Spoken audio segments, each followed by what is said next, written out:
Sounds good. Well, I just started the recording again, so everybody on your best behavior. But thank you, and welcome, welcome to our latest UAS-CTI Consortium meeting. Here on March 1st, we got a great agenda today with a lot of really interesting information. We really got an ag focus for today. So taking a look at our agenda for the day. There we go. So taking a look here, we got some messages from Alina and Diana. We've got John Atterbury. He's going to be talking about UAS regulations for agriculture UAS. We've got Todd Colton from Centera UAS Flight Services. He's been in the agricultural side of the house for many years. And then we've got some updates on some projects going on here as a part of the consortium, and kind of a what's next at the end to follow that up. So once again, welcome. Thank you all for joining us today. We know you're all busy and really like the fact that you chose to spend this hour and a half with us. Diana? Yeah, it's so good to see all your faces. This is an agriculture themed meeting, and some of you may have already known this, but I came from local government. So when you think agriculture, doesn't necessarily mean farming, growing crops, running your herd, trying to get them all located or find them if they get lost. Many of our state and county and city governments are responsible for parks and preserves, responsible for fields. And so there is absolute need with what we're going to be talking about today. And you're going to hear, like Zach said, from a couple of really great people. First, though, we're going to hear from Alina George about the next Droning On region editions, and she's also going to share a little bit about Drone Safety Day. We do have a new person in our outreach group who's heading up the DSD effort. Her name's Kamisha Walker, and we'll invite her to our full UAS-CTI meeting, which is just with the POCs at the schools, but that's going to actually be on March 23rd, and you'll hear more about that. Alina, I know that you have been at the NASAO conference, and for those of you who don't know what NASAO is, it's the National Association of State Aviation Officials. So thank you so much for taking time to joining us, because I understand you could have been touring the Hill. I mean, so we should feel honored. I'm going to turn it over to you, and thanks so much. Thank you so much, Diana. And I was happy to skip that part and actually get here and be able to do some work. So Drone Safety Day this year, we're so excited to be working this year again with NCAT. So, of course, you all know the National Center for Autonomous Technologies. They are the host for our website and repository. You can find all of the information on their website. But today, the date is going to be Saturday, April 29, 2023. And here's some really, really good news for everybody. It is always going to be the last Saturday in April from this year moving forward. So put that in your calendars forever. Make sure it's a repeat event. And you've got it straight from us. This year, we are going to be focusing on those 5 E's again. So education, economics, environment, equity, and emergencies. Emergencies, of course, being public safety, but we really needed that last E. So emergencies it was. Next slide, please. And just to remind you all, you can create an event related to any one of those or none at all. So that is an option. And you can, of course, create an event that covers more than one of those topics, focus areas. So please feel free to have fun with this. We are going to be using the same slogan again as well. So that is fly right, register your drone, which of course is on Drone Zone, interact with others. And really great news this year, we have currently 4 recognized community-based organizations. Those are on our website. Currently, they are AMA, FPV-FC, FC, Flight Test, and STEM plus C. So take a look at those. They've got all of their guidelines available on their websites. And again, you can find that on the FAA.gov/UAS site. gain knowledge, always be learning, right?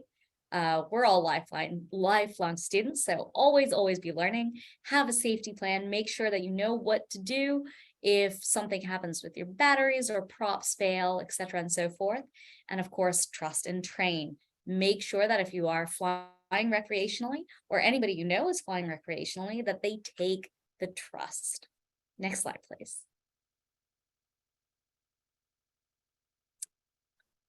So, just so you all know, last year we had 40 different events that were submitted on the NCAT website.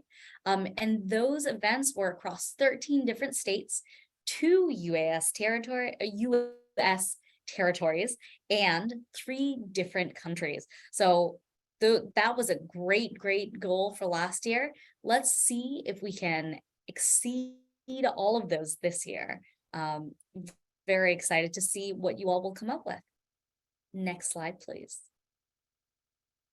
We had a couple of really great submissions from some drone pros.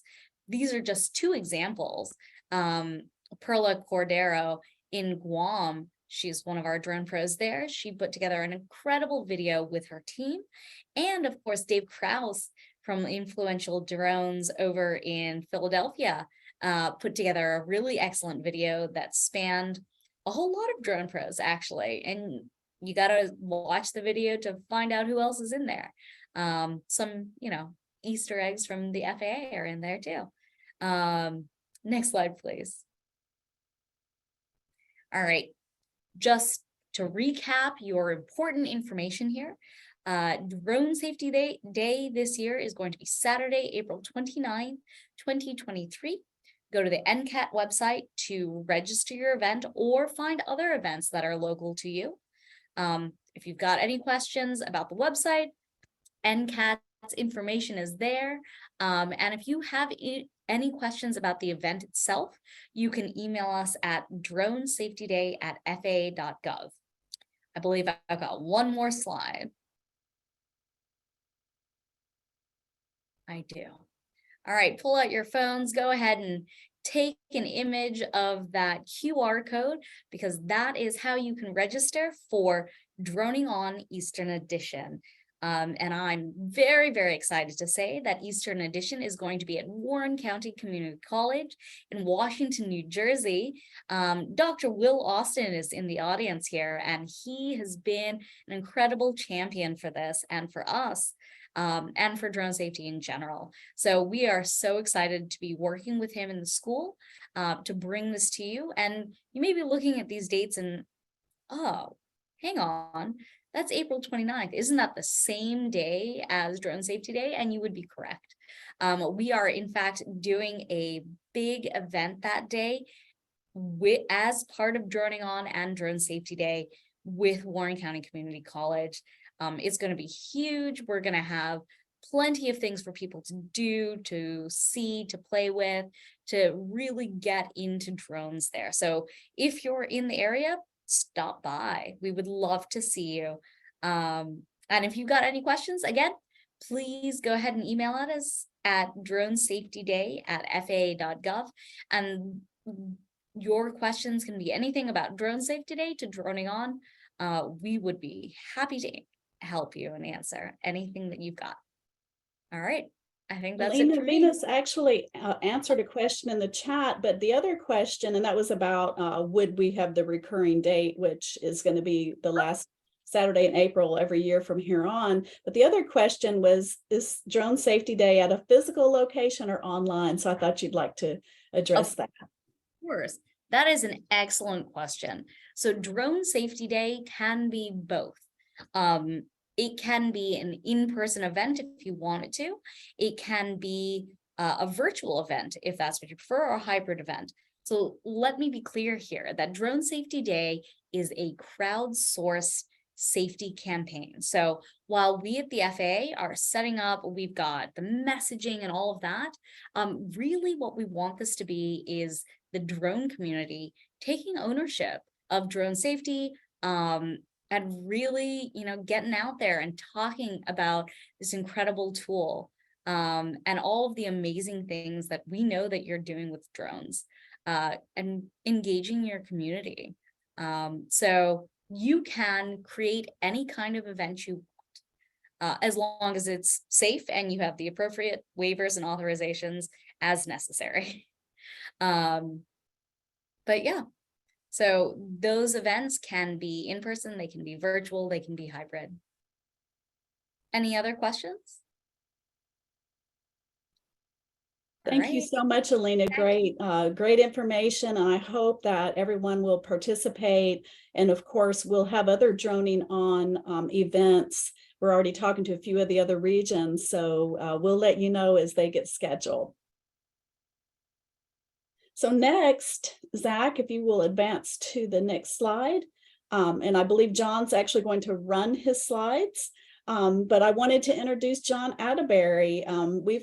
Within the FAA, we've known John a while. He has actually presented internally to a group that we meet every other week.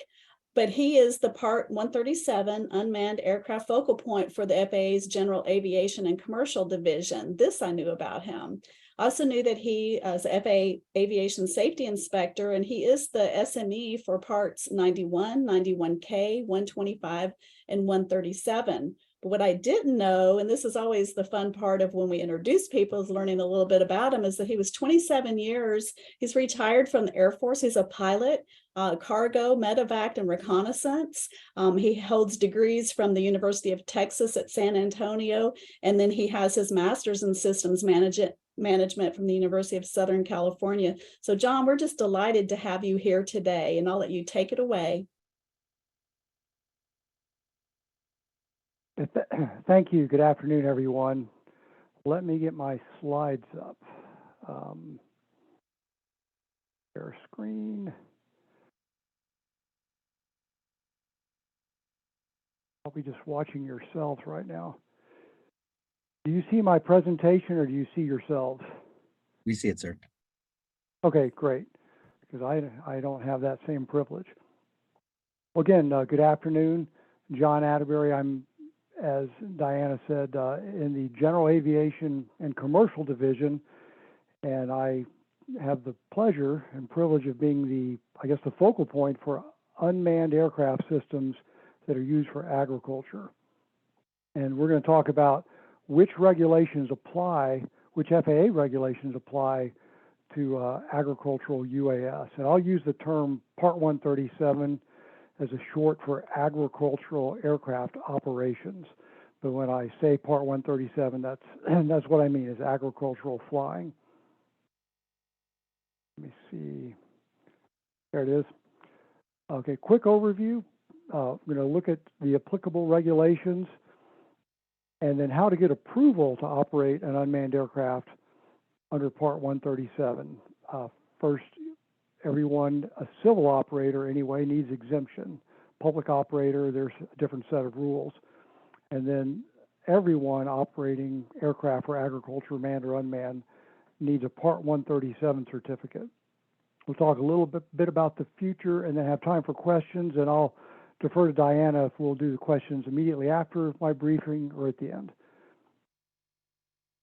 So right into the regulations. As I said, all civil aircraft, whether manned or unmanned, have to comply with Part 137. And then there's two different categories, according to the FAA, of unmanned aircraft. Small, those weighing less than 55 pounds, and large, 55 pounds or more. So we have a set of regulations that address small unmanned aircraft, Part 107. And a small unmanned aircraft operating for agriculture must comply with all of Part 137 and all of Part 107. However, they cannot comply with 107.36, which is the prohibition on carriage of hazardous materials. So they'll need an exemption or relief from complying with 107.36. And large UAS, they're operated under Part 61 and Part 91. And to my knowledge, no unmanned aircraft is able to comply completely with all of either Part 61 or 91. So again, there's a need for relief from those regulations. So again, all Part 137 UAS need exemptions because they are not able to comply with 6191, 107, or 137. So again, civil operators only will need an exemption, and they will also need a certificate. And the certificate is technically called an agricultural aircraft operator certificate. And if everyone in the audience has not yet received a copy of this slide deck, I invite Diana to share that with everyone. I'm going to click on this link. Hopefully my internet's still working, or the FAA's internet. So that'll just take you to a home page, and then there'll be other links that will take you further down with more information. I'll have a few more links on a further slide. But that's a good starting point to get an exemption and a 137 certificate.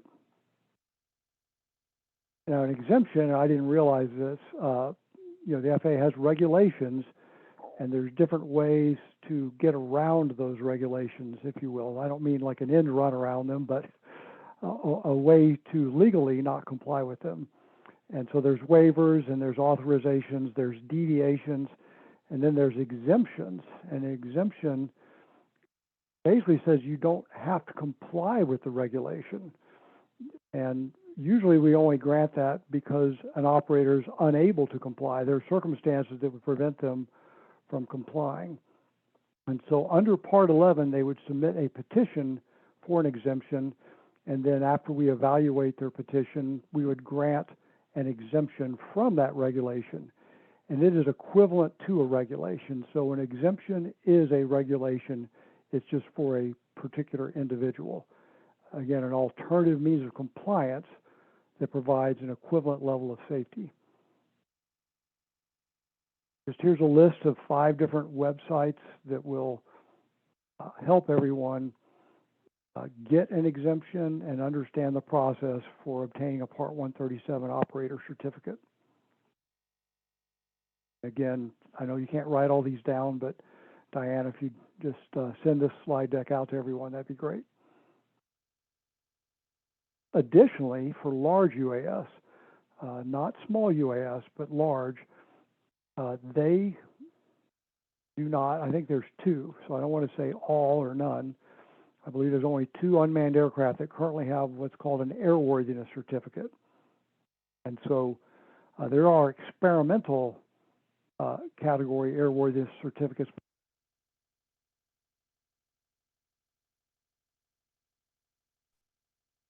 Did we just lose sound on John? Yes. Yes. John, I don't know what happened. We can't hear you now.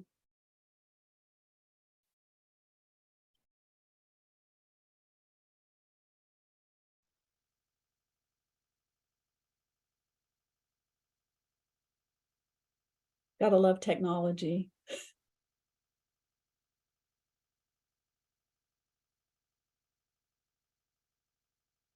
Looking like his internet may be going in and out a little bit there.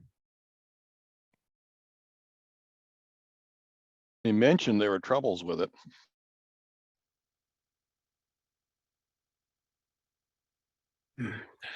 We might be able to continue on though, Diana. I mean, if we, let's give John a couple more minutes to try and get back in, and if not, maybe we can slog through them, because I think most of us, between all of us FAA folks, we might be able to translate it.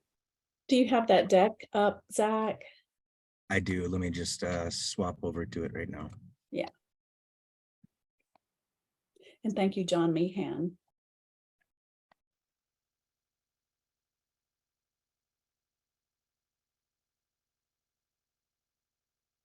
I think while we're waiting to figure out what we're going to do next, for the audience, as John mentioned, John Atterbury is the subject matter expert on all things agricultural and drones. Agricultural aircraft can be different applications. They're not just spraying poisons, but so if you have any questions like that, there is a good advisory circular as well 137-1B. And that would be a great source of information. Let me know, Diana, if you want me to try and continue for John, or if you want to go, it doesn't matter. Is this where we were? I mean, are you comfortable? And by the way, everyone, John Meehan actually is with, you're with Flight Standards, and he has been a huge part of this whole UAS integration process. I'd mentioned we have internal meetings. He also speaks at the Drone Pro webinars from time to time. But John Meehan, before the other John gets back on, you are welcome to say a little more about yourself and this connection here. And then Steve Farrow, who's in our support center, just posted, you can always send a message to UAS help at faa.gov, and they really are amazing, very intelligent professionals that can find your answers. John, thanks. So you got your camera Well, on. I'll try it. Thank I'll you. try it. And I just want to preface, I have not seen the slides prior to, but I've seen enough of John's presentations, and I worked with John enough where hopefully we can get through this. But as Diana mentioned, I do a lot of work with our drone pros and our FAST team, and happy to help as well. So why don't we go ahead and go to the next slide here, and then I'll try to go forward with that.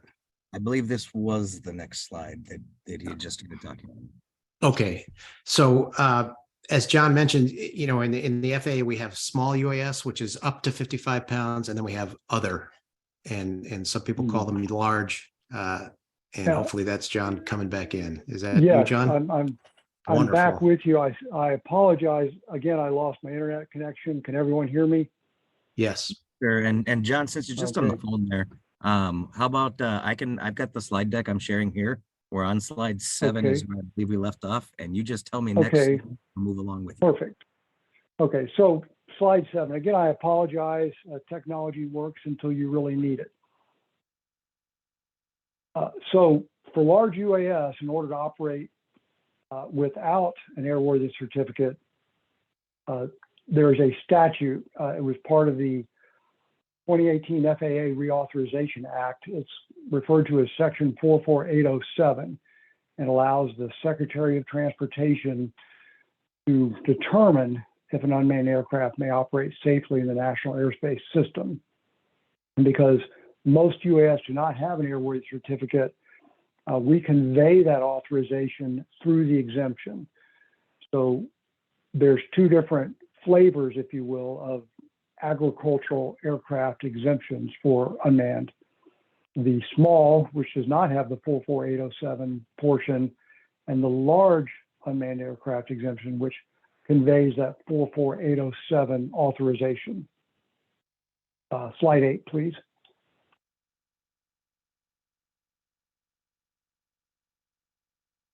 Now, shifting gears into the 137 certification part. Application and how to actually get that 137 certificate are contained in Advisory Circular 137-1. And our current policy is to require the operator to first submit a petition for exemption, because that can take quite a few months. We're running about 4 months currently in the backlog. And then once they've applied for that exemption, they can go to their local Flight Standards District Office, or FSDO, and they can apply for the certificate itself. Once the exemption is issued, they can complete that process. There's a few interim paperwork steps that can be done, but until the exemption is issued, the operator cannot actually fly that aircraft. A large UAS cannot be operated other than under an exemption, at least for commercial purposes. Next slide, please.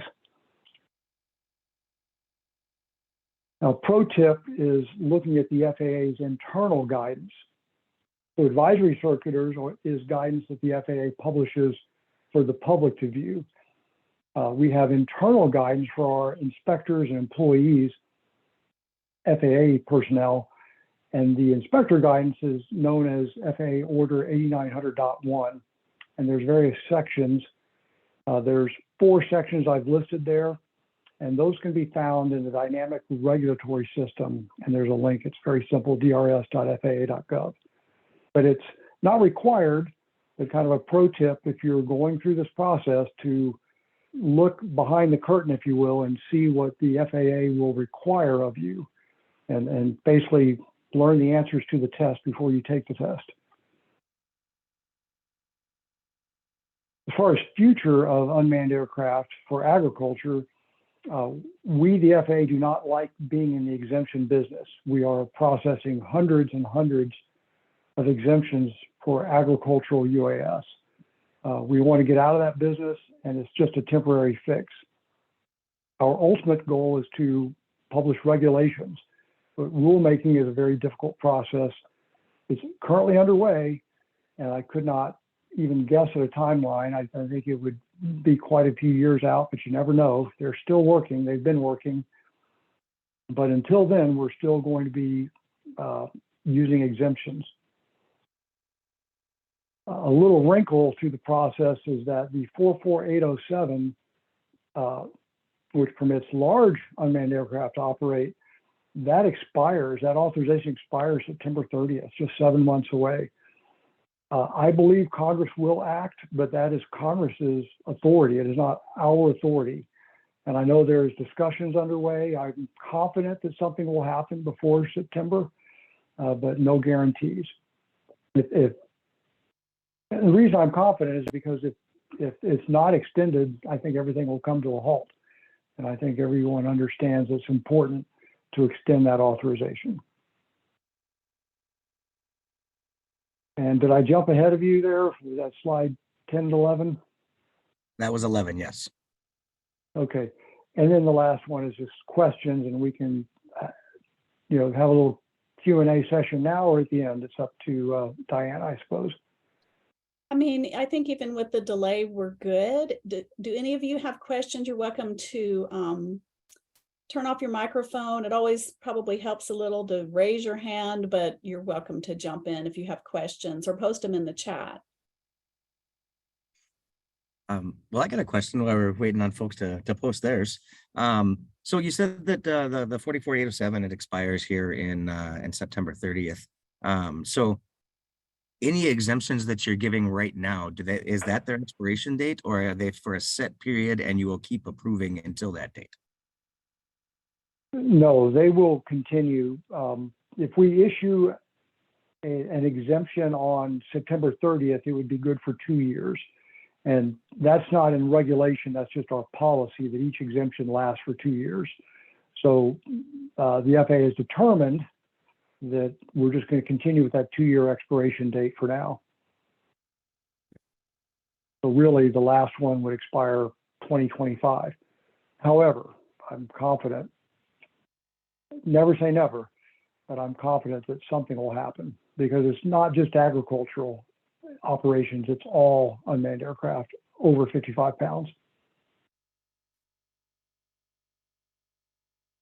I know there are a few in the audience that got to actually hear the director of rulemaking speak at a recent get-together, and what you said is absolutely true. It's just a time-consuming process when it, when that happens, but that is their goal as well. So I'm going to join you, John, in being confident that this is going to be become a rule and or be extended. Agreed. And there's a question in the chat to someone is asking the difference between Part 107 and Part 137. You can say something to that, or anyone in here can jump in on that.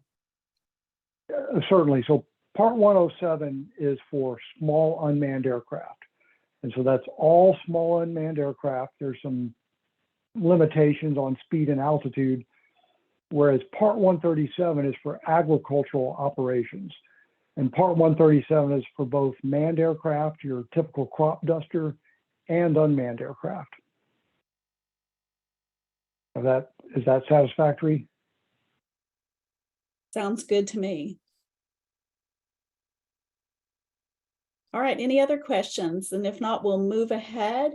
And John, if you want to stay on the line, that'd be great. If we get more questions later, if you want to drop off the number you called in, I can send you a chat message and have you come back on. Okay, great. I am going to drop off just because I have to deal with these internet issues, but please send me a chat or a text and I will jump back in if needed. Thank you so much. We appreciate you John? being here today. I've actually got one other question that I've actually been asked a few times here. And that is, so when going through the exemption process there, and I know maybe that's your more Part 137 than the exemption itself, but you've got to have some documentation information that you likely wouldn't have if you don't already own the aircraft. And so talking to folks at schools, it's a significant investment for some of these. You look at the AgRas T40 from DJI, and you're all in at probably about $60K just to get that ball rolling, right? So is there a way to start working the process before acquiring the aircraft, or do folks have to have the system in order to start the exemption process? Good question. There is no requirement to own an aircraft in order to petition for an exemption or to receive an exemption. The only requirement to actually possess the aircraft, and actually you don't have to own it, you just have to have use of an aircraft. So you have a lease agreement or something that's adequate. And that is for the 137 demonstration. So the very last part of the 137 certificate process is to actually demonstrate the aircraft, to fly it. And so you could hold off purchasing the aircraft until the very end. Great, thank you.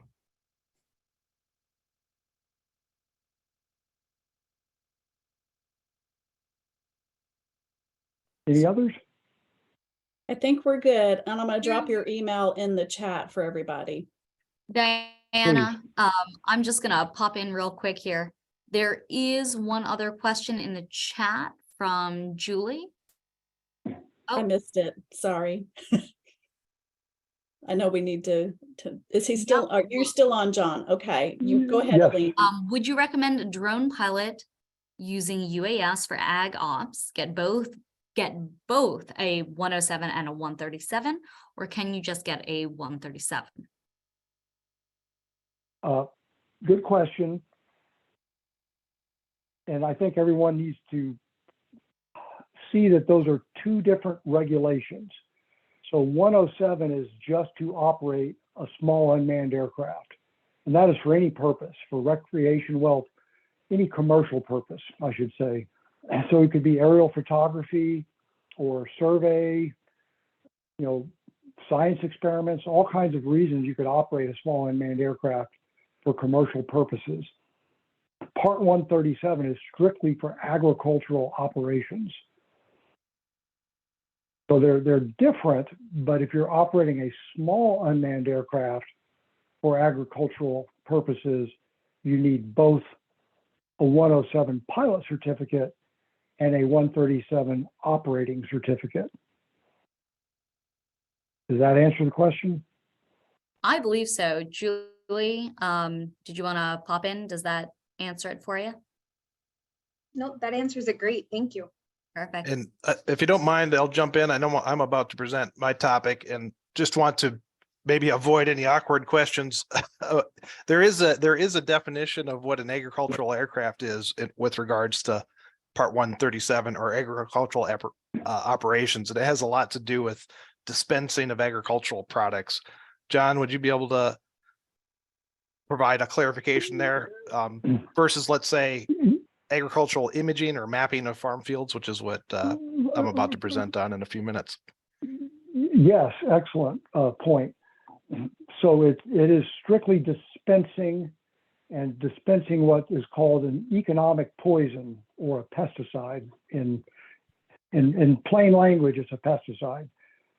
So doing surveillance of your crops with a drone, with photography or some type of imagery, does not require a Part 137 certificate. It's only dispensing a pesticide. There's a few other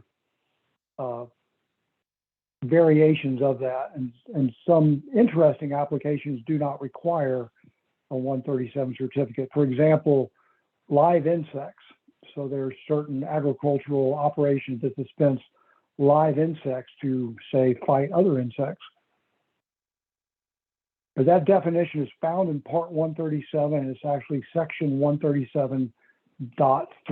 So 137.3 is the definition of an agricultural aircraft operation. And Thank you. it's pretty much just dispensing pesticides.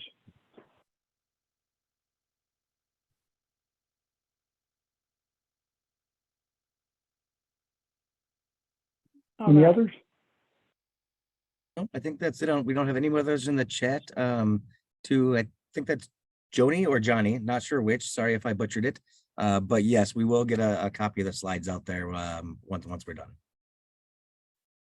They'll be posted on the NCAT site. I always try to follow up with the message, but sometimes that doesn't happen. But you can always go to the NCAT site. The CTI repository is there, and we have our recorded presentations as well as the slide decks there. So you can go to past meetings as well. And Zach, were you ready? I think I had you to introduce Todd, and since Todd just spoke, whatever you'd like to do there. Absolutely. So screen share should be up here. Again, I've had the pleasure of knowing Todd for some time now. Todd Colton is currently the Senior Director of Program Management for Centera Inc. He leads a team of remote pilots and geospatial analysts, and they go out and capture imagery over farm fields and create crop insights through the use of some of their awesome software that includes machine learning. Centera, the organization he works with, their customers span, across the agriculture industry. Centera is kind of a bit of a one-stop shop in that they do aircraft and some of the processing stuff. So the software platform that they own, the data analytical services. Todd's background has been a chief aeronautical engineer at Centera, a principal UAS systems engineer at Collins Aerospace, and a UAS mechanical engineer at Lockheed Martin. He's been the lead designer or system engineer of many small unmanned aircraft systems over about the past 2 decades, to include the Centera PHX, the Vireo, the Desert Hawk, the Sky Spirit, and many others. From there, Todd, I'll let you take things, and I will stop my share. I believe you're going to run your own slideshow, right? Yeah, that'd be great. And make sure my audio's coming through all right. Yes, sir. Okay. And while I'm looking for my slide deck, it's got to be this one. And we'll hit the full screen button in a moment. Let me know when you guys see it starting to come through. We've got the deck, but not the full screen version. I got the wheel of thinking as it's trying to full screen. Oh, Zoom crashed on me. Shoot. Can you still hear me? Yes, sir. Let me try again.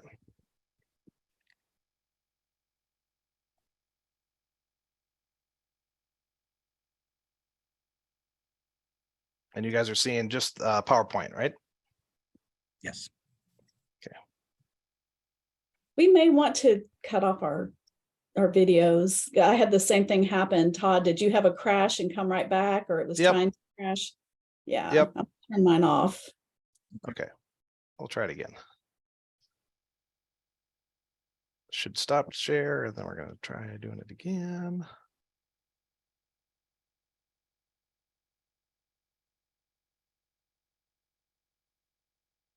If this doesn't work, Zach, I'll turn it back over to you. But let me just try one more click. Now, yeah, it crashed on me again here. So I'm just going to stop the share. And if you don't mind, Zach, bringing that back up on screen, I'll let you flip through it for me. Yeah, let me pop yours up. I've got the PDF version here. That's fine. Yeah. Thanks for accommodating. No worries.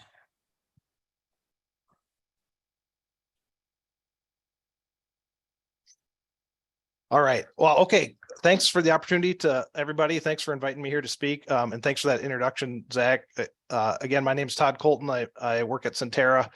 Been in the UAS or UAV or drone industry for a couple decades now, kind of starting early in my career. So I've seen it go through a lot of twists and turns and evolutions. And Really, I've spent the last 7-8 years at Centera, really focused on agricultural use cases for drones and unmanned aircraft systems, primarily with remote sensing and imaging and taking measurements in fields. So a little different than the spray drone type use case that John just spoke of.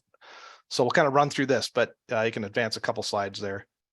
Zach, past my, you can skip past that one, and that's the intro. So kind of rough overview of what we'll talk about. I'll do a little bit of overview of Centera as a company, talk about aerial imaging, in particular from drones and for doing agricultural analytics. I'll talk about drone as a flight service business that Centera has gotten into in the last few years. Talk about the value that aerial imagery provides for different agricultural use cases, and talk about some specific real world use cases. And then if there's time at the end for questions, we'll certainly happy to do that. So we'll jump through. So Centera, I took this kind of off our website. We've got a really generic marketing tagline there: delivering solutions to monitor, capture, collect, and analyze data.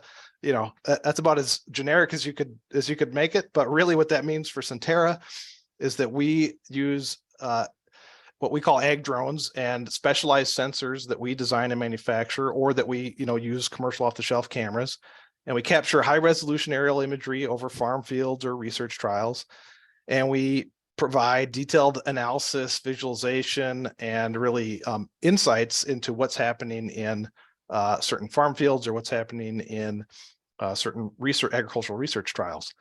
And that's what we'll be getting into here during my presentation. So we can go to the next one. A little bit of Centera's evolution. I've been with the company since the founding. Was one of a group of folks that helped start the company back in late 2014. So we've been at it here for going on 9 years now. We started really making really small, ultra lightweight, multispectral cameras. So that little green camera on the left there is about the size of your thumb. It weighs 1 ounce. And at the time, it was the world's smallest and highest resolution NDVI sensor. NDVI is a type of multispectral imagery that helps you measure how healthy plants are. And it's something that NASA's been using from satellites going back to the 70s. And as technology has advanced and drones have come onto the scene, we've been able to miniaturize and lighten the technology and get it down into these really small, really sophisticated, tiny cameras. From there, we've sort of expanded into doing imagery analytics based on the imagery that we capture with those kind of sensors. We developed a software platform that could host the data and help our customers manage a lot of different farm fields or research trials with all the imagery that you capture from a drone over those type of farm fields. It becomes a data management problem. And so we help solve that problem with our software platform. It's called Field Agent. And then we started developing specialized UAS, or small little aircraft, that are really fill a niche for capturing aerial imagery over farm fields, at the right price point, the right reliability, and the right sort of flight time and payload capacity. So there's a little picture of our little airplane in the middle there. We do a lot with multicopters and quadcopters as well. A couple of years ago, we started releasing some more advanced cameras. The camera there on the right-hand side, it's got 6 lenses on it, is what we call our 6X multispectral camera. So it's got 6 different cameras that are all precision time synced and precision aligned. So they look at 6 different kind of wavelengths of light, several of which are outside the visual spectrum that humans can see. So we're able to sort of see things in the plants and in the farm fields they're invisible to the human eye. And we can turn that into measurements of crop performance and how healthy the crop is in the field. And then more recently, in the last several years, we've gotten into providing a turnkey service around data capture, flight services, where we have teams of trained and certified pilots that during the agricultural season will go out to our customers' fields, actually capture the imagery at their field. And then as a full service, we turn around the analysis and deliver an end product to the customer. So we'll talk a lot about in the coming slides about flight services and how Centera is using drone pilots to help deliver those services. So kind of next slide. Kind of where we're at today as a company. So we started out as a small company. Obviously, we're still not a giant company, but we do have a footprint globally. We're operating in I think over 45 countries, a lot of which we offer.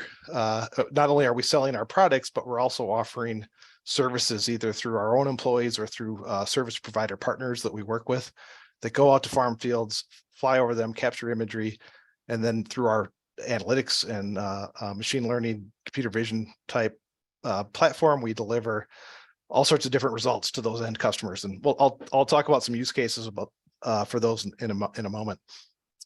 Next slide. And then I kind of mentioned this already, or sort of as a transition, especially from the previous presentation to this one. We'll often use the term ag drones, but in the Centera world, we're really focused on aerial imaging and mapping from those kind of drones, whether they're small, lightweight, foamy aircraft or the multi-copter, quadcopter type aircraft. In the ag industry right now, there's a lot of interest and a lot of excitement around spray drones. And the Part 137 and exemptions and et cetera that John was just talking about certainly apply to all of that. Centera is not really in the spray drone business. We're in the imaging and analytics side of that. So that's what we'll be focused on mostly right now. Go ahead. The end goal of what we're doing is to provide some sort of measurements in the field that help validate agricultural outcomes. So it could be how much yield do you expect in a certain field? And so one way we do that would be with early in the season, trying to count all the plants in the field. It's a pretty hard thing to do manually. Turns out you can do a much better job at it with high resolution imagery from a drone. We do a lot with research plot trials. We'll talk about more of that in a moment. We do a lot with companies to ensure seed purity and that compliance standards are met when they're growing their products in their own fields. So we can go to the next slide. So this is sort of maybe a lot of you have seen similar things, but why use drones for agricultural analytics? You can do a lot with satellite imagery, but certainly the resolution isn't as good as you're going to get from an airplane or a drone. Airplane image resolution starts to get better. You can do some interesting things from manned aircraft or traditional airplanes, but a lot of what Centera specializes in are what you might call ultra high resolution imagery. So we're actually looking at really tiny plants or even counting leaves on plants, that type of thing. And you just can't get that even from a regular aircraft or a regular airplane, at least not cost effectively. So there's a lot of advantages or certain use cases where drones are the right tool for the job, and that's where Centera focuses. Go ahead.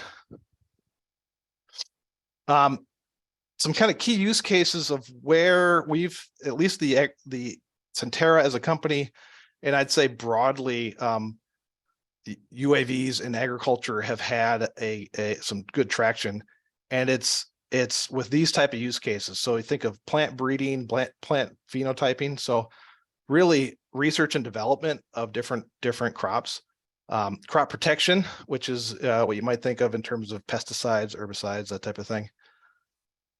Retail agronomy. So, service, what we call agricultural retailers in the field that would be selling products or reselling products to actual growers and farmers. One service that they may be offering would be coming out to a farm field and flying a drone and capturing imagery, and they may send that imagery to Centera to process to give them some measurements in their field. Seed production, researchers doing soil fertility, plant nutrition, those type of use cases. What's not on here is your general grower or your general farmer. And I think that, in the early days of agricultural UAV flying with, making maps of fields, there was a lot of early adopters, kind of progressive farmers who were trying to use this as an interesting technology. But in terms of doing more advanced analysis and taking, more advanced measurements of what's happening in the field, there's a lot more economic benefit to doing that, more on the research side or more on the the seed companies and the other parts of the ag economy that are producing products versus producing crop or producing grain. So that's where we have really had a lot more success, and that's where we focus our efforts for recently. Next slide. So I'll talk about a few more specific use cases and why it's, what is the power of using high resolution imagery from UAVs and from drones to take measurements in farm fields. So plant population is a really popular one. Turns out that when a grower goes out and plants a field, they're going to load up their planter with a lot of seed, and they're going to go drive back and forth across the field and plant all those seeds at the ground. And if they're lucky, most of those seeds will germinate and grow and turn into, in this case, we're looking at an imagery of corn plants. But not all of them do, right? Like, you never get 100% seed germination. And in fact, if you get 90% seed germination, you're doing really good. And in a lot of cases, you might only get 80% seed germination. And in some cases, you might get 70% seed germination. And that, once you start getting lower seed germination rates and lower growth rates of the seeds you planted, you start getting to the point where that ground that you planted that on may not yield enough to be economically feasible, right? The amount of money that you spent to plant all that seed, the amount of money that you're going to spend to either irrigate and water that field or apply fertilizer or just manage it or even go out and harvest it, there may not be enough plants out there to even turn a profit. And so it's really important or really valuable to know what percentage of your seed actually germinated and came out of the ground. So a traditional way of doing that is just walking out into the field, choose 3 random spots or 4 random spots, put down a pole or a tape measure, count how many plants you have along that length, and sort of do some statistical sampling. It takes about 20 minutes, or that's usually about all the time that somebody has to walk around a field before they have to move on to the next field. And it's tough to get a good, accurate statistical measurement of a field if you're only measuring 3, 4, 5 places in a big giant farm field that might be 160 acres big, as typical quarter section in the Midwest. So with a drone, you can fly it and spend that same 20 minutes, fly a pattern back and forth across the field, and capture hundreds of photos in about 20 minutes. And then inside of each photo, you might count 10 or 20 or 30 times more plants than you would in laying down a tape measure and counting one spot on the ground. Now, of course, if you were to count that by hand, looking at all that imagery, it would take forever. But that's where companies like Centera come in with automated stand count, machine learning algorithms that can go through and automatically detect. I'll kind of go to next slide if you don't mind. So this is kind of what the imagery looks like when we're capturing it. It goes through and identifies the crop rows, automatically identifies where the plants are, and then automatically goes through and counts them all up. And so you're getting thousands of times more data points in your field, and you're turning it into now a very highly statistically meaningful answer that you can, make planning and business decisions on. So a lot of value with stand counts, and that's kind of where it all starts. And we'll kind of go through a few other use cases here real quick. Next slide. Another one would be precision spraying. So in the middle there's a picture of a typical, I think it might be a John Deere, but it could be any brand that you want it to be a typical sprayer. It's got a big boom, big giant wings that hang out on either side with spray nozzles, and that'll drive back and forth across the field and spray herbicide for weed control. Or it might be there's machines that'll apply fertilizer in season or other things like that. But in this particular case, we're looking at weed detection and weed control. The traditional or the way it's done primarily now is they'll drive that tractor across the entire field and spray every square inch of it with whatever herbicide that they're applying.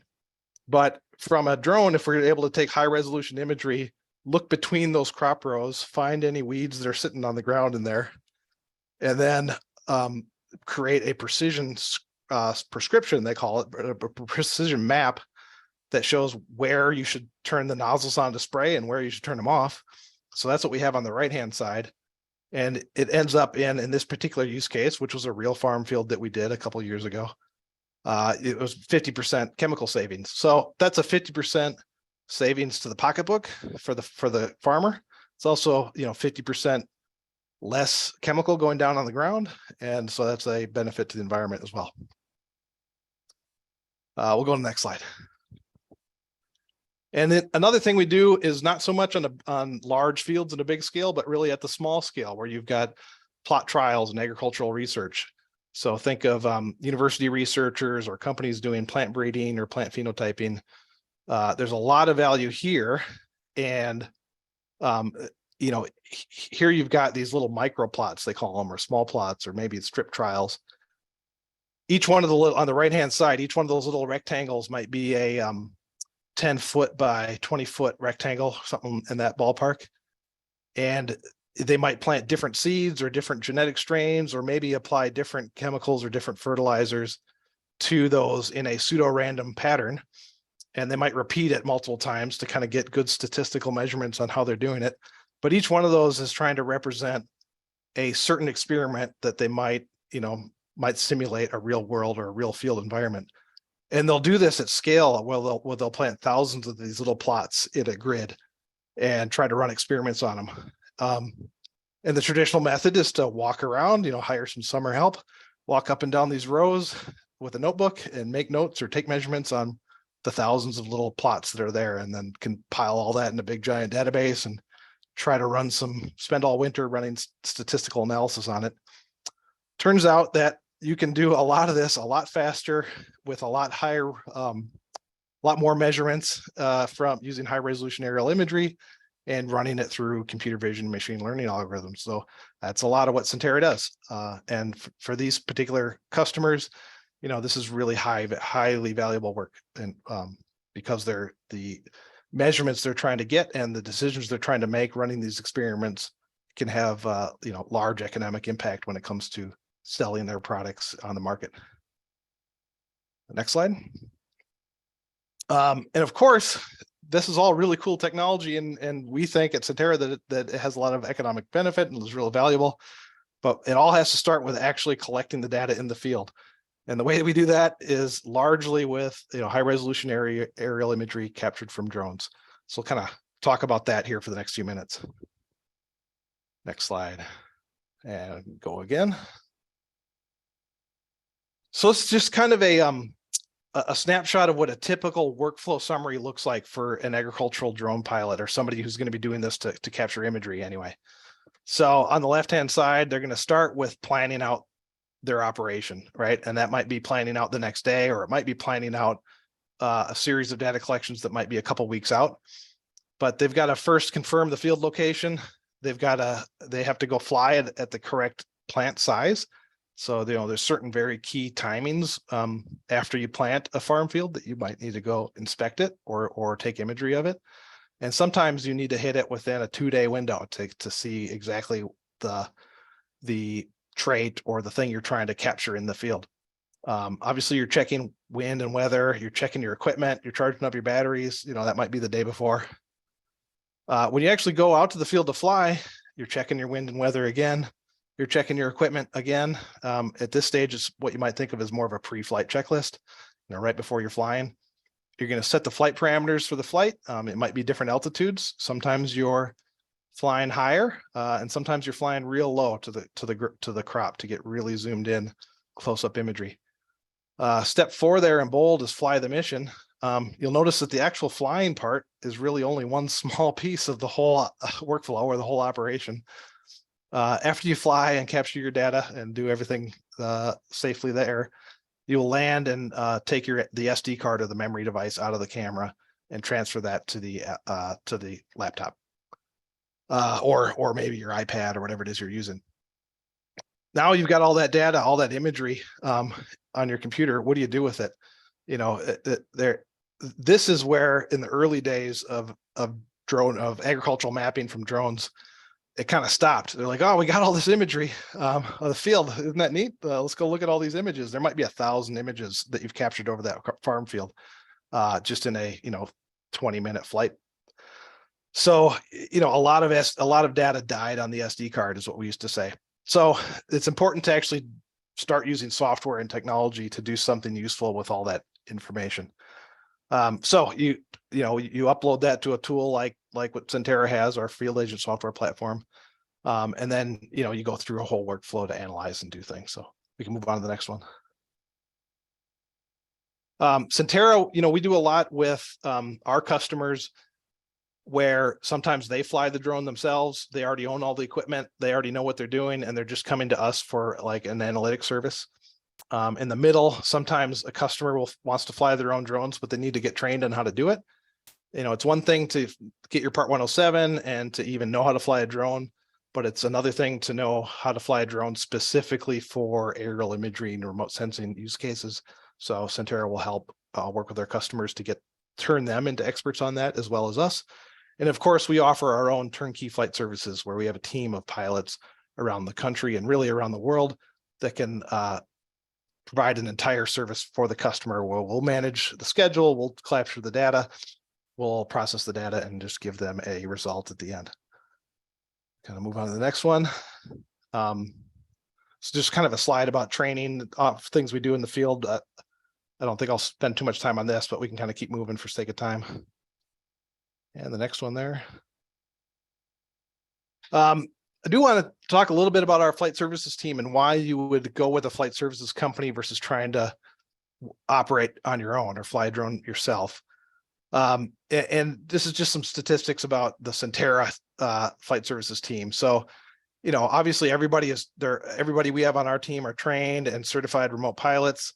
In addition to UAV flight safety program, we have what's called a WPS agricultural safety program. So it's worker protection standards is what that stands for. But it's obviously the agricultural industry, just like many industries, has their own standards around workplace safety and, what the standards should be when you're at a farm field, working around chemicals, working around equipment, et cetera. Buying a drone is an investment, but the pace at which technology is progressing, a typical drone investment, it might be good for 2 or 3 years before it's suddenly starting to become obsolete, right? Especially if we're talking small unmanned aircraft here. So the advantage of working with a company that is providing that as a service is that they're going to keep up with the latest and greatest equipment. They're also, if they're fully dedicated to providing flights and data collection as a service, they're really motivated, or Centera in particular is really motivated to have a high mission success rate. So we actually track, we state that we achieve over 98% mission success when we go out and capture data in farm fields. We actually track a little bit better than that, but this is something we're real proud of, and we know that it takes a dedicated team of professionals to achieve that kind of success. Following the SOPs and standard operating procedures, and another piece of it is that doing this type of operation does require some project management. It does require an organized schedule, and working with a professional service provider like Centera helps a lot with that. Next slide. And we can skip over this one, I think. So I kind of showed that map of the world before. This is a map of the United States. These are all the states that Centera did UAV flying for agricultural imaging last year. And if we kind of go to the next slide, I think we got a more detailed view of that.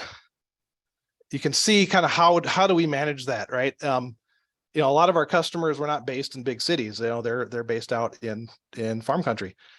And so, we'll have a pilot that covers a pretty large region. And you can see the map on the left, which was sort of our pilot coverage of last year. And you look at those little maps on the right from the U.S. Department of Agriculture. Those maps on the right are the kind of crop heat maps for some of the 4 largest crops, at least row crops. So think of corn, soybean, cotton, and wheat.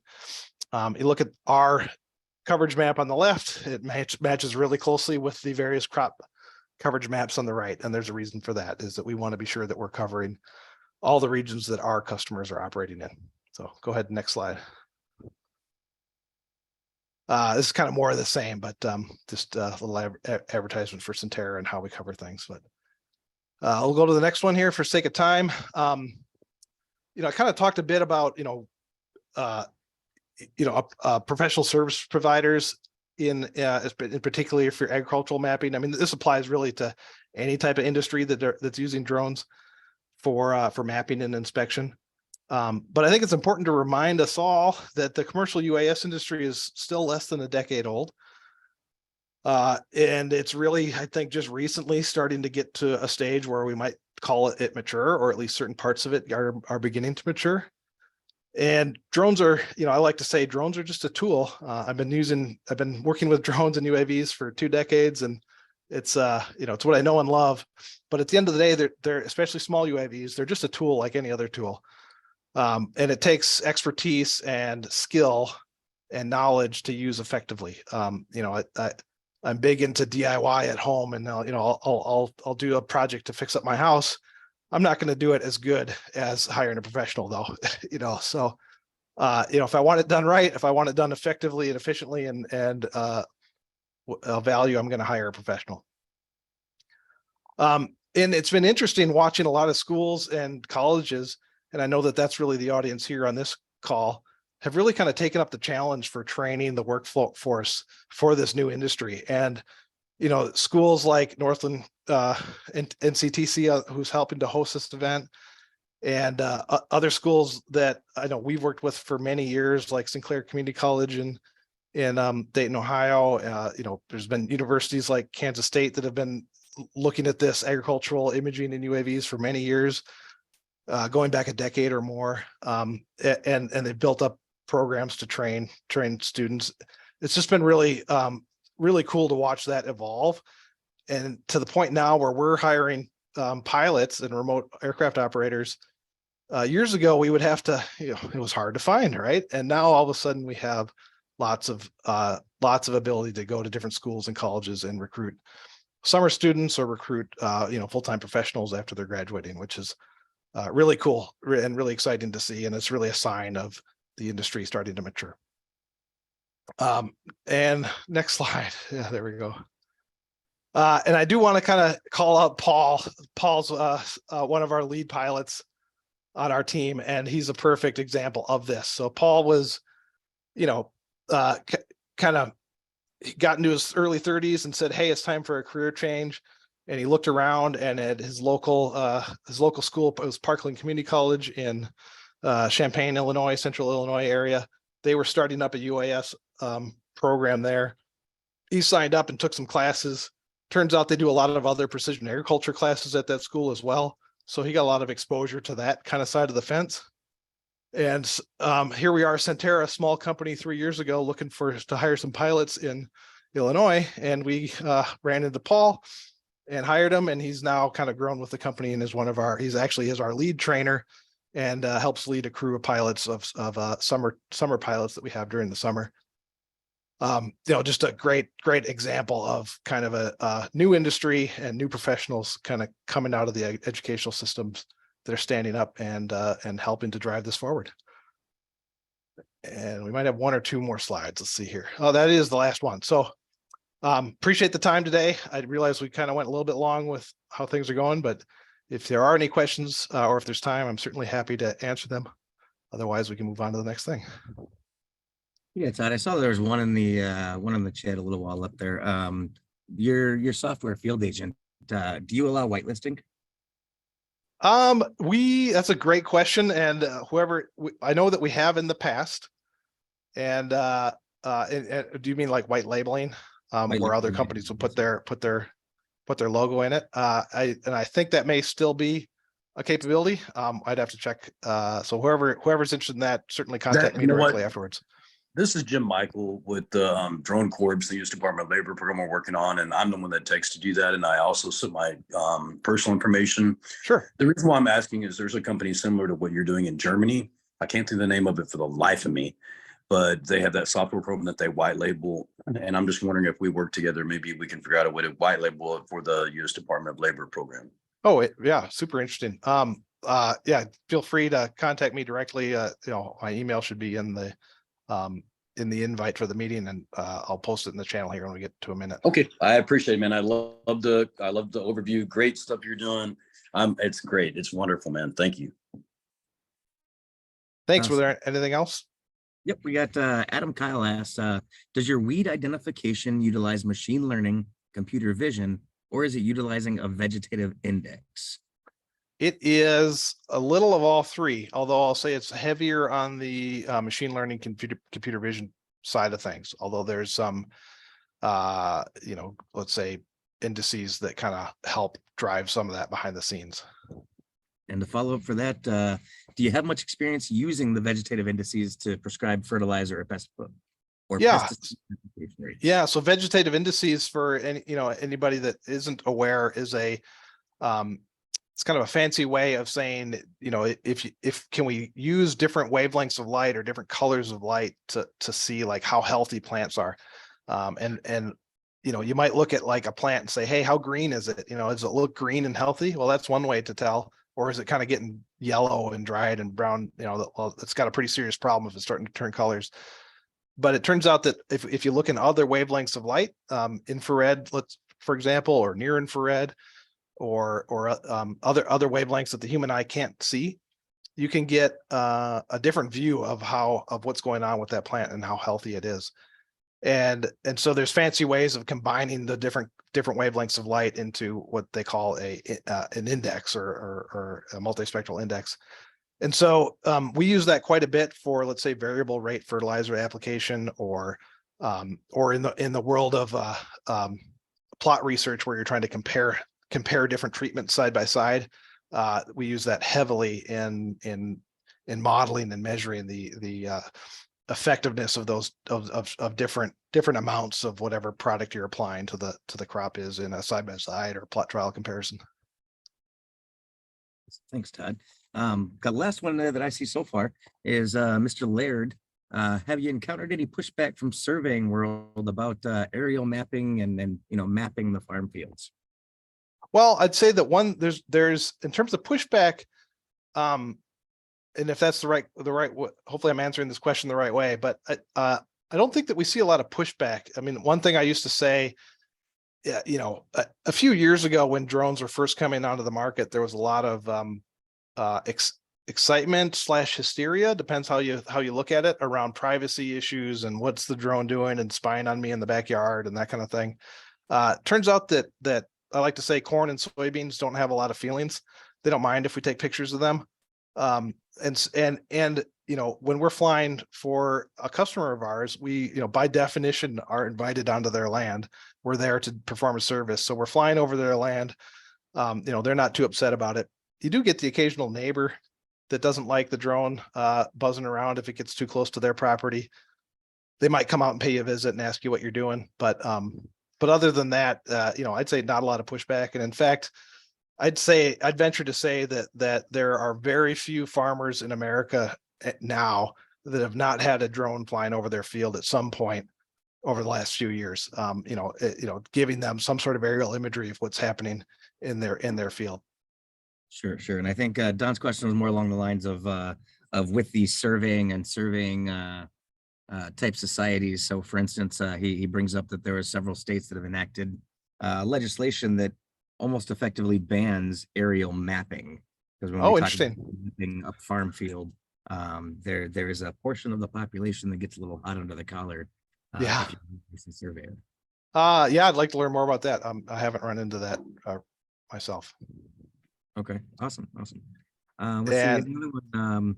Oh boy, we're getting a couple of them here. Cool. Do you mostly use NDVI and NDRE, or have you explored any other indices for different crops? Just a moment here. Todd.colton@sotera.com. So that's my email. I just posted there for John, who just asked. We do, I'd say in most, like, if you're talking about a big farm field that you're just somebody looking to get a general idea of the health of their corn or soybean crop, NDVI and NDRE are, real useful. They're just general use, good tools for that. If we're talking about plot researchers or, something a little bit more higher value, a little more higher tech, a little more scientific, we're going to be using more than just NDVI and NDRE. We're going to be we look at all sorts of different indices that might combine different wavelengths of light that might be a better measurement for whatever it is that particular crop researcher is trying to look at in their field. Awesome, awesome. And then Sean from Chippewa Valley Technical College over there in Wisconsin. This is his first meeting, but he's coming in hitting hard. So he noticed that there's not a lot of coverage there in Wisconsin. Is that due to a lack of or limited pilots in the area? And he's also interested in knowing whether or not Centera has educational discounts. We, yeah, so the first piece of it, we do a lot in Wisconsin, and you know, I'm based here in Minneapolis, St. Paul area, so just a short 20-minute drive from the Wisconsin border, and it's a very beautiful state, a lot of rolling hills and a lot of forest in the north and lakes. So it's really more the southern part of the state where you get into a lot of agricultural land that, you know, southern kind of middle part of the state, and we certainly do work out there, for sure. And the educational discounts? Educational discounts, I don't know we have in the past given educational discounts. I don't know our current status on EDU discounts, and if that's a thing we run all year, or if it's just specials, but certainly reach out to us. I can get you hooked up with the appropriate person on the Centera side if you're interested in pricing and learning more. Awesome. Thanks a lot, Todd. I'm seeing I don't see anything else in the chat. If anybody, if I missed something, or if you want to unmute and ask Todd a question, you're more than welcome. We may want to move ahead just because we've only got 10 minutes left. Yeah, But well, thanks for Todd, the time. Really appreciate it. wonderful presentation. I did post your email as well as Centera, the website, in the chat. So people, if you don't mind, just go ahead. Anyone here today, if you want to send a message directly to Todd, if we're FAA, be sure to look at it. He gets a lot of FAA messaging. I found that out. So to move ahead, as I said, we're winding down. I really feel like we could talk about this all afternoon. I wanted to share a couple of projects with you and then let you know some things that are coming up. We actually put together a group of volunteers, or some of you volunteered to be on a UAS-CTI curriculum team.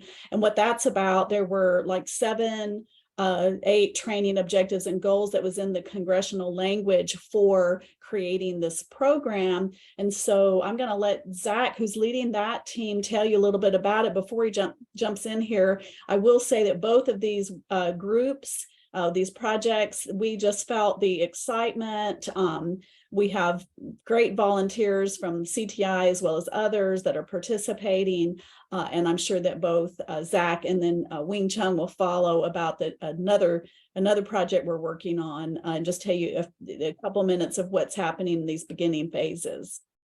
So Zach? And I'll be relatively quick. So as Diana said, for the curriculum team, when you look at the requirements for being a part of UAS-CTI, it spells out about 7 requirements, regarding your program as far as what you're teaching. And so a group of us got together. Diana was instrumental in helping out get that group together. And then of course the members themselves, they're all CTI members. And I believe we did have one industry rep as well. But we got together for our initial meeting just the other week and started to flesh out maybe how we're going to go about things. So rather than reinventing the wheel, we've got everybody there is taking a look at their existing programs, and basically we're combining all of our learning outcomes together so we can start figuring out, what we have covered, what we need to cover better before coming up with this curriculum that would be shareable out to everybody. So initial stages, just again had our first meeting. We've got our next meeting coming up. I haven't reached out to the group yet, but I think I finally got everybody's doodle information. So it's going to look like it's going to be March 6th for that. And it's not a closed group. If any of you other folks want to be a part of it, please let us know. We are happy to spread the workload around a little bit. So I'll stop there for now. But Mr. Wing, which we should all be familiar with Wing, even though he took a nice long vacation to write a book, to talk about this next part. Great, thank you, Zach. So my name is Wing Chung. I'm a professor at Palomar College in San Diego, and I'm also the chair of a drone occupational work group. And the main purpose of this work group is to figure out where to put these exciting drone occupations within this country's standard occupational classification system.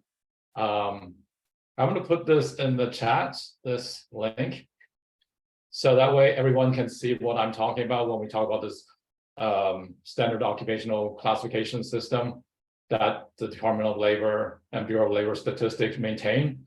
So just like what Todd, wonderful talk, just showed us, right? Drones can be used in agriculture and across many other fields, but nowhere is there a profile for drone occupation within the country's system.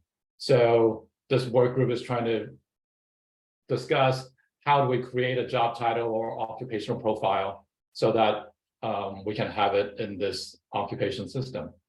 And if you're interested in joining the discussion or joining this work group, please contact Diana and we'll be happy to have you. There are lots of things to discuss.